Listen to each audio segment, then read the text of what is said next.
నేనేమంటున్నా, బోల్డని విచారణలు చేసింది ఈ ప్రభుత్వం, రిజల్ట్ ఏమొచ్చింది? ఒకటి. రెండు, మున్సిపల్ ఎన్నికల టైంలోనే ఎందుకు విచారణకు పిలుస్తున్నారు? మున్సిపల్ ఎన్నికల టైంలోనే ఎందుకు షో చేస్తున్నారు?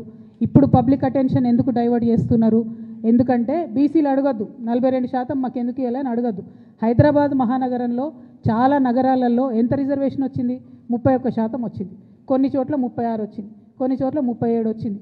అంటే 42 మాత్రం ఎక్కడా కూడా రాలేదు. ఆ 42 అడగొద్దు అనేటటువంటి ఉద్దేశంతో ఎన్నికలు అనేటటువంటిది మున్సిపల్ కేంద్రాలలో జరుగుతున్నాయి కాబట్టి మరి ఫోన్ ట్యాపింగ్ అనే విషయం ఎక్కువ పట్టణ ప్రాంతాల్లో ఈజీగా అర్థమవుతుంది కాబట్టి ఆ అడ్వాంటేజ్ తీసుకోవడానికే ఇవాళ విచారణకు పిలిచిరు తప్పితే ఆ విచారణ తుదముడుతుందని కానీ ఆ విచారణ వల్ల నాలాంటి బాధితులకు న్యాయం జరుగుతుందనే నమ్మకం నాకు కాంగ్రెస్ ప్రభుత్వం మీద, గుంపు మేస్త్రి గారి మీద లేదు. నేను 100% చెప్తున్నా, ఇది గుంపు మేస్త్రి గారు, గుంటనక్క గారు కలిసి బీసీ ప్రజలను మభ్యపెట్టడానికి ఆడుతున్నటువంటి నాటకం. Thank you. జై తెలంగాణ.